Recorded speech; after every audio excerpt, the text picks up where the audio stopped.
শরৎনগরের গোবিন্দপুর গ্রাম পঞ্চায়েতের দত্তপাড়া ফাঁকা মাঠের ঘটনা। জানা যায় একাদশ শ্রেণীর ছাত্র রাকিবুল মণ্ডলের বাড়ি স্বরূপনগরের গোবিন্দপুর গ্রাম পঞ্চায়েতের গোবিন্দপুর এলাকায় এবং বছর 22-এর রাজ ভদ্র দুজনই কাল থেকে নিখোঁজ ছিল। আজ সকালবেলা চাষিরা মাঠে এসে দেখতে পায় দত্তপাড়া মাঠের মাঝখানে একটি আমবাগানে আম গাছে দুজনের ঝুলন্ত দেহ। সঙ্গে সঙ্গে স্বরূপনগর থানাকে খবর দিলে স্বরূপনগর থানার পুলিশ এসে মৃতদেহ উদ্ধার করে এবং সেখান থেকে একটি সাইকেল উদ্ধার করে। মৃতদেহ দুটি ময়নাতদন্তের জন্য বসিরহাট জেলা হাসপাতালে পুলিশ মর্গে পাঠিয়েছে পুলিশ। কি কারণে এই ঘটনা ঘটল, আত্মহত্যা নাকি পরিকল্পিত খুন, তদন্ত শুরু করেছে স্বরূপনগর থানার পুলিশ। এই ঘটনায় গ্রামের শোকের ছায়া নেমে এসেছে। রাত 9টার সময় জানতে সেটা পাওয়া যাচ্ছে না।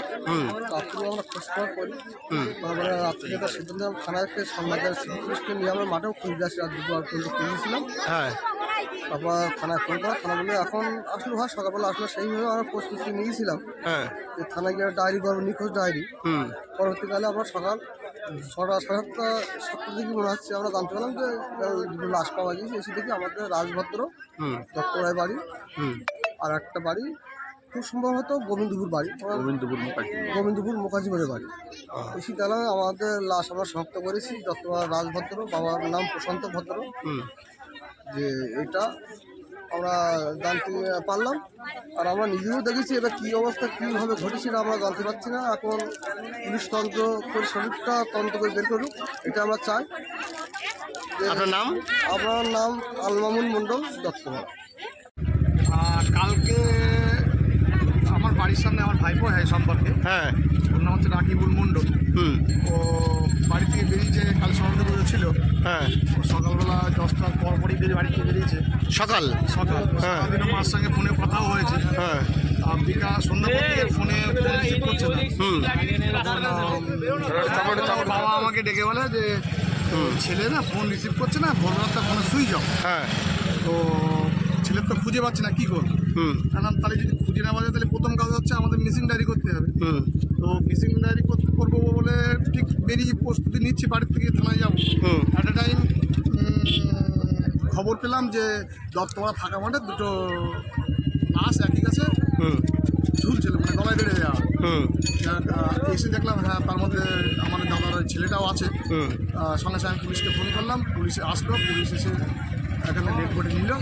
এখন কী হয়েছে সেটা পুলিশ তদন্ত করে জানতে পারবে। তো আমার পক্ষে বলা সম্ভব নয় কি বিষয়টা। মানে দুজন একসাথে, আরেকজনের বাড়ি কোথায়? আরেকজন বাড়ি দত্তপাড়া। বয়স কীরকম এদের? দত্তপাড়ায় ছেলেটা বাড়ি আনুমানিক 22 বছর, আর এর বাড়ি বয়স 19 বছর।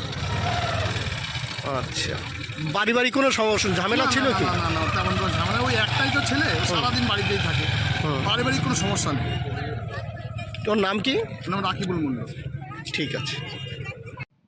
আপনি কি ছেলের পড়াশোনা নিয়ে প্রতিদিন চিন্তায় থাকেন? অঙ্ক আর ভৌতবিজ্ঞানের ভয় কি আপনার ছেলের আত্মবিশ্বাস কেড়ে নিচ্ছে? পরীক্ষার ফলাফল নিয়ে কি ভবিষ্যৎ অনিশ্চিত মনে হচ্ছে? এখন আর চিন্তার কোনো কারণ নেই, কারণ ছেলের উজ্জ্বল ভবিষ্যৎ গড়ার বিশ্বস্ত ঠিকানা এখন রায়গঞ্জেই। রায়গঞ্জের প্রাক্তন প্রধান শিক্ষক নীরেন দাস দীর্ঘদিনের অভিজ্ঞতা, গভীর বিষয় জ্ঞান ও ছাত্রবান্ধব পড়ানোর মাধ্যমে ইতিমধ্যেই বহু ছাত্রকে সফলতার পথে এগিয়ে নিয়ে গেছেন। অঙ্ক আর ভৌতবিজ্ঞান আর ভয়ের বিষয় নয়, সহজ ভাষায় ধাপে ধাপে পড়ানো, দুর্বল ছাত্রদের জন্য বিশেষ যত্ন, বোর্ড পরীক্ষা ও ভবিষ্যৎ প্রস্তুতির সঠিক দিশা। আজ যে ছাত্র পিছিয়ে, কাল সেই হতে পারে সেরা। শুধু প্রয়োজন একজন যোগ্য গাইডের। ঠিকানা রায়গঞ্জে সেরিকালচার অফিসের ঠিক উল্টো দিকে। আজই সিদ্ধান্ত নিন। আপনার ছেলের স্বপ্ন আর আত্মবিশ্বাস আর তার ভবিষ্যৎ গড়ে তুলতে ভরসা রাখুন অভিজ্ঞ শিক্ষক নীরেন দাসের ওপর। আজই যোগাযোগ করুন, কারণ সঠিক শিক্ষক মানেই সঠিক ভবিষ্যৎ।